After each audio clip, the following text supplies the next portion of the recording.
I've lived at the church most of my life. It's been here longer than anyone can remember, sitting up on the hill like it's watching over the town. People call it abandoned, but it's not. The brothers live here. They wear the robes and say the prayers, but they're not like the ones you see on TV. No stiff collars or shiny crosses, just plain men doing what they've done forever. Reading, helping the locals, keeping the place together. I'm not one of them. Not officially. I'm Jack, the handyman, the guy with the mop and toolbox. If something breaks, I fix it. If something leaks, I stop it. And when something spills, I clean it up. They treat me well, though. The brothers are good people. We eat together, usually in the big kitchen with the warped wooden table. Theo, the cat, always hops up next to me, pawing at my plate. He's a scrappy thing, gray with a torn ear, but he's mine as much as he's anyone's.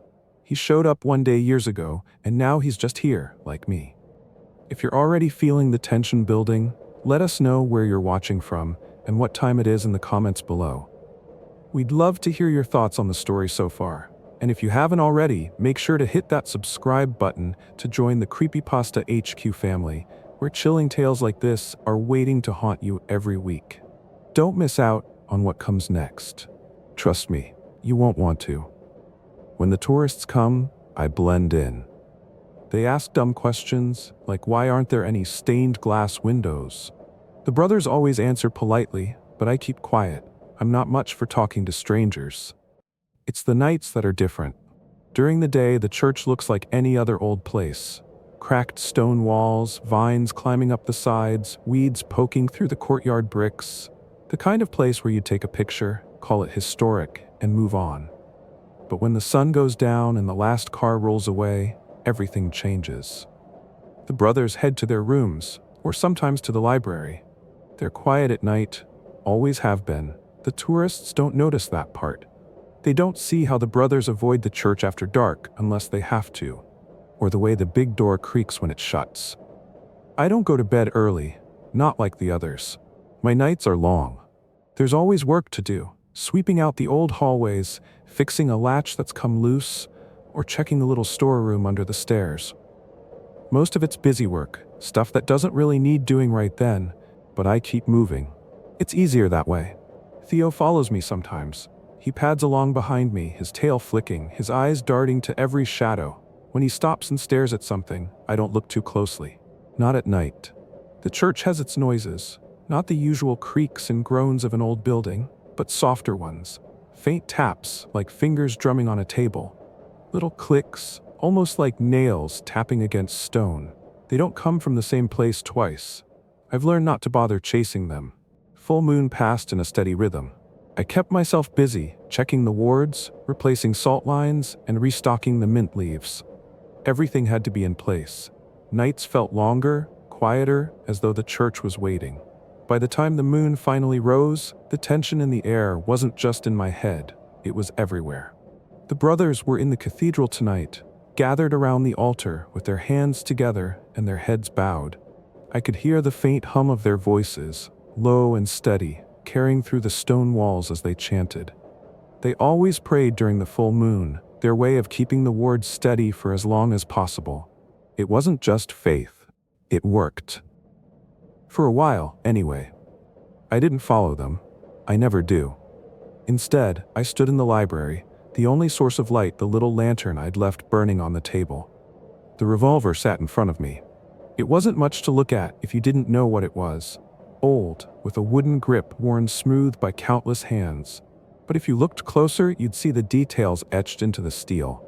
The snapdragon flower on one side of the barrel, delicate but clear, and the cross on the other. Symbols of protection.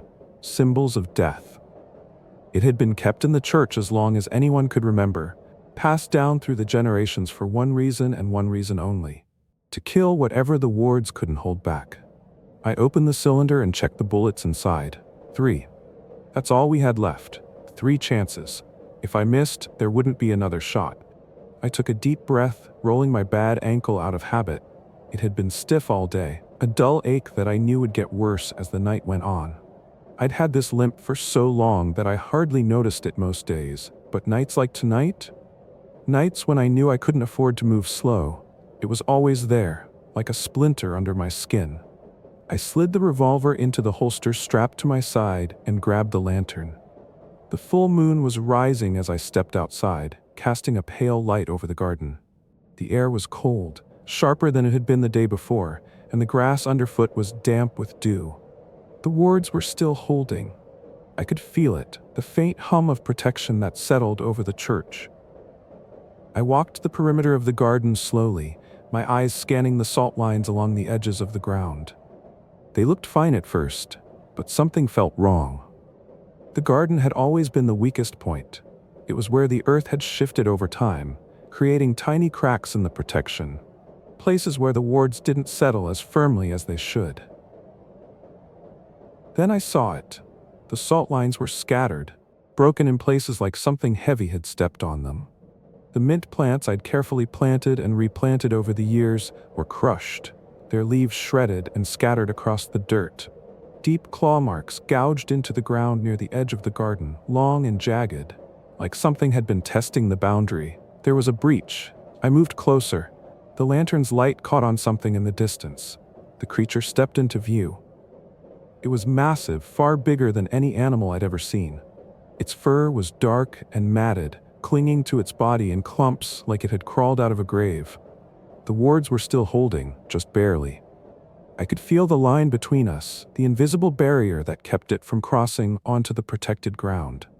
But they were fading. I could see the tension in the creature's body, the way its claws dug into the dirt as it waited for the moment they would fail completely. Shooting it now wouldn't work. The wards kept things out, sure, but they also dulled any power within the boundary. A bullet fired within the wards wouldn't hit true, not with enough force to matter. I'd learned that the hard way, years ago.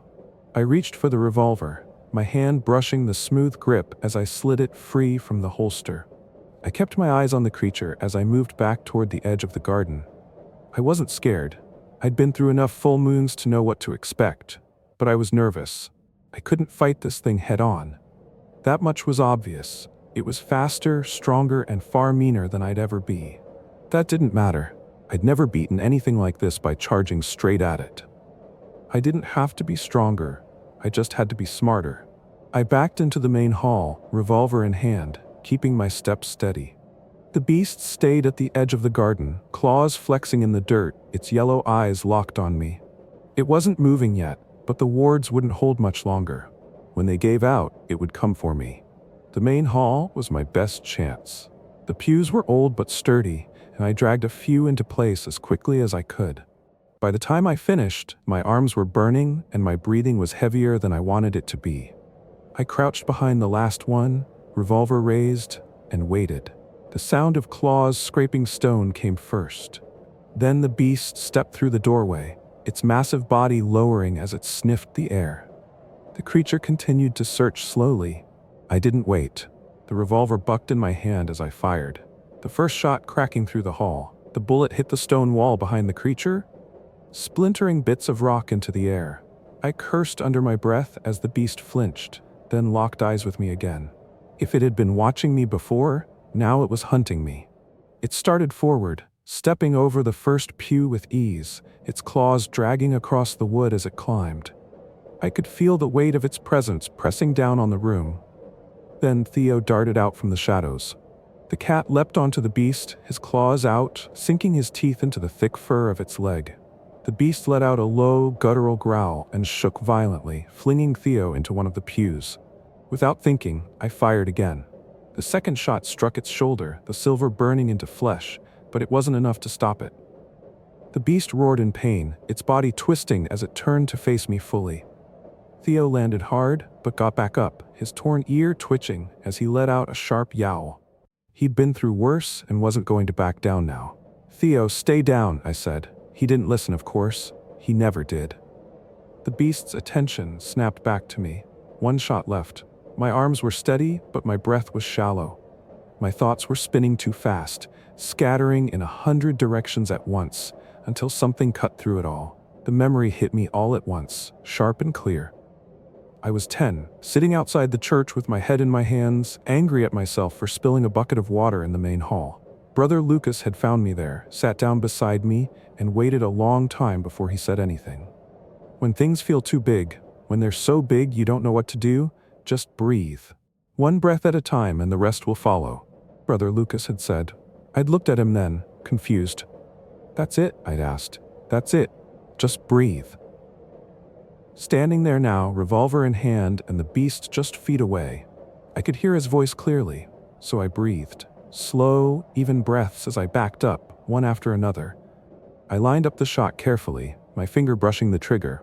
The weight of the revolver felt lighter now, like it was an extension of me. And then I waited. The beast lunged over the last pew, its jaws open wide, snapping so close I could feel the rush of its movement against my face. I pulled the trigger. The revolver roared, the silver bullet punching straight into its chest. For a split second, the creature froze midair, a howl tearing out of its throat. Then it crashed to the floor, its body shaking violently. The silver burned through it quickly. Bit by bit, it fell apart. The thick fur and mangled skin disintegrated into ash, leaving nothing behind. Not even a stain on the floor. It was gone. I lowered the revolver. My arms ached and my legs felt heavy, but I leaned against one of the pews to steady myself. Then it hit me. Theo. I pushed off the pew and limped over to where he'd been thrown. The revolver hung loosely in my hand as I scanned the room, looking for any sign of him. Theo? I called out. It didn't take long. He was by the far pew, crouched low but seemingly unhurt. His green eyes met mine, sharp and steady, and I let out a long breath. He stretched once, shaking himself off, and padded toward me like nothing had happened. You are so lucky. A werewolf? Really? You thought you could kill a werewolf? I crouched down to meet him. He bumped his head against my hand, and I scratched between his ears, feeling the familiar rumble of his purring. His torn ear twitched as if to say, I almost got him though. I sighed, letting my shoulders relax for the first time all night. For a long moment there was nothing but silence. The hall felt calm again. I stayed like that, sitting on the cold stone floor with Theo in my lap, until I heard the sound of footsteps approaching. The brothers were coming from the cathedral, their voices quiet as they made their way into the hall. Lucas was at the front, his walking stick tapping lightly against the floor.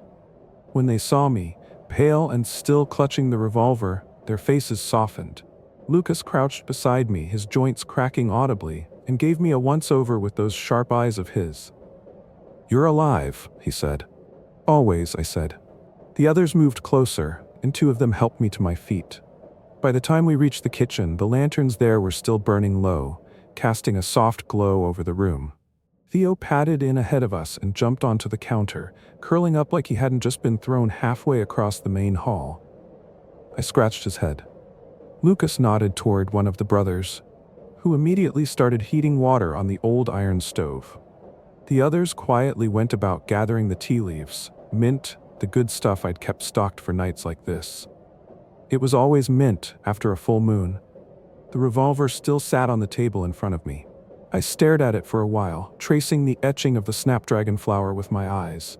I wasted all 3 bullets. Should have been 1, maybe 2. I said finally. Lucas's eyes flicked to the gun, then back to me. He tilted his head slightly, a faint smile on his lips. You didn't waste them, Jack. You used them.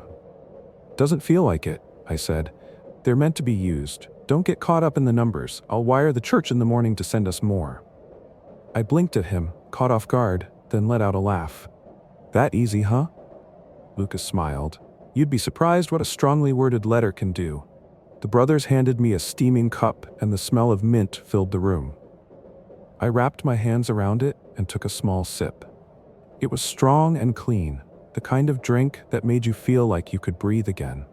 Theo stretched on the counter, letting out a low yawn. Things always go back to routine eventually. That's the way it is here.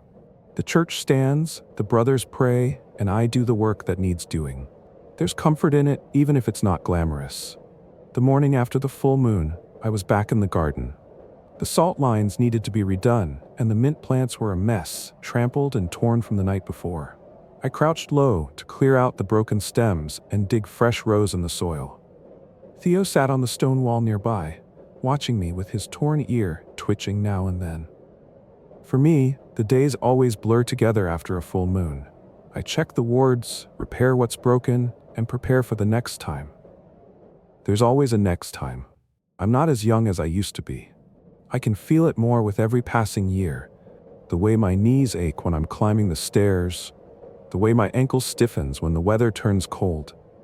Bookmark back. Nights like last night take more out of me than they used to, and the mornings don't bring the same energy they once did. Someday, I'll have to find someone younger to take my place. But not yet. For now, I'm still here, and I have work to do.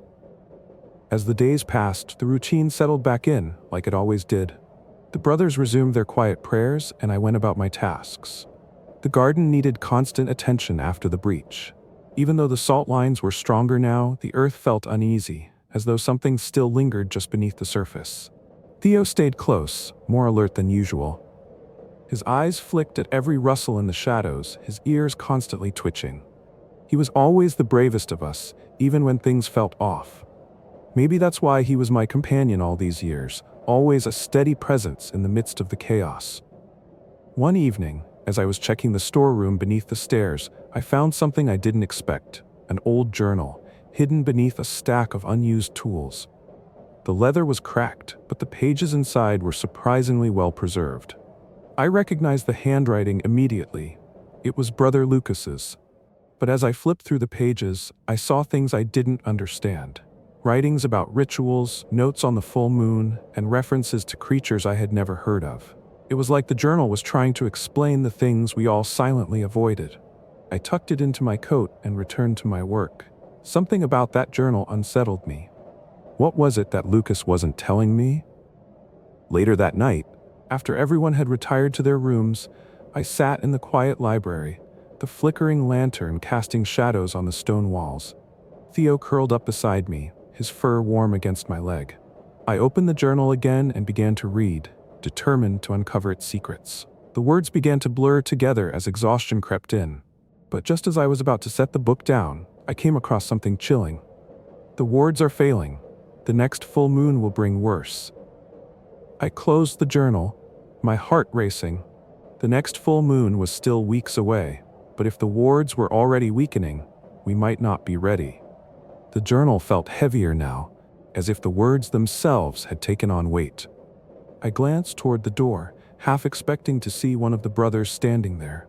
But the silence remained unbroken, and I was left with the cold flicker of the lantern and the troubling knowledge that something was slipping through our fingers. I glanced at Theo, who was still curled up, eyes half closed. He seemed calm, but I knew better than to trust that. Theo's instincts were always sharper than mine. When the cat stirred and stretched, I felt a shiver run down my spine. The quiet was too perfect, too still. I turned the journal over in my hands and reached for the lantern, moving toward the cellar stairs. If the wards were truly weakening, I needed to see for myself. It had been years since I had gone down there alone. After all, that was where things had started, all those decades ago. I had been warned as a child never to go into the basement after dark, but curiosity had always led me to test boundaries. I wasn't a child anymore, but something still felt wrong about the place. The basement door creaked as I opened it, the familiar, musty air hitting my face. I walked down the steps, the lantern's light flickering against the stone walls. There was nothing particularly sinister about the place, but the shadows played tricks on my mind. As I approached the far corner, I noticed something new, a subtle shift in the air. The hairs on the back of my neck stood up. Something was different. I set the lantern down on the cold stone floor and moved toward the farthest corner, where we kept the old tools and equipment. A faint scratching sound reached my ears, soft, almost imperceptible. I paused, waiting, but the noise stopped. My pulse quickened. The floor shifted beneath me. Suddenly the sound returned, louder now, more insistent. It wasn't from the floor, but the walls. A scraping, like claws moving against stone. I backed away slowly, grabbing the lantern and casting the light across the room. The shadows didn't make sense anymore. They seemed to stretch unnaturally, warping like dark fingers reaching for something. That's when I saw it, a crack, faint but unmistakable, running along the wall behind the stacked crates. My breath caught in my throat. The wards, they were breaking here, in the very heart of the church. The place where we'd always been safest. I swallowed hard and turned back to the stairs, but as I moved, I felt something behind me, something following in the dark. I didn't dare turn around. I didn't want to know. Theo's low growl reached me from above, and I rushed up the stairs, slamming the basement door behind me. My mind raced with questions. The wards were failing, and whatever was lurking in the shadows had already begun to make its move. I had to warn the brothers. I rushed down the hallway to the brothers' rooms, my heart pounding in my chest. I couldn't let them stay unaware of what was happening. The wards were failing, the church was vulnerable, and whatever was lurking in the shadows was only growing stronger. When I reached the cathedral, I found Lucas sitting at the altar, his back to me as he muttered a quiet prayer. The others were nowhere to be seen. I took a deep breath, steadying myself before speaking. "Lucas," I said softly, but it was enough to make him turn. His face was grim, his eyes already knowing. "You felt it too, didn't you?" he asked, his voice low. I nodded. "The wards are breaking. I saw the cracks in the basement. The creature, it's still out there. We need to prepare." He stood up slowly, his expression unchanged, but his posture alert. "It's worse than I thought." He looked at me with a heavy sigh. "We don't have much time." "I'll get the others. We'll finish what we started." Lucas nodded. He was right. It was time to act. We couldn't wait for another full moon to pass. The battle wasn't just for the church anymore. It was for everything we'd worked to protect. I went to the others, and we spent the rest of the night gathering supplies, checking the wards, and fortifying the church as best as we could. But in the back of my mind, I couldn't shake the thought. The fight was only beginning, and the creatures from the dark wouldn't stop until they had what they came for. As the first rays of dawn broke through the stained glass windows, I stood outside, looking out at the horizon. We were ready. For now. If you enjoyed this video, make sure to hit the like button and subscribe to the channel for more content like this. Don't forget to click the notification bell so you never miss an update. Drop a comment below with your thoughts, or let us know what you'd like to see next. Thanks for watching, and see you in the next video.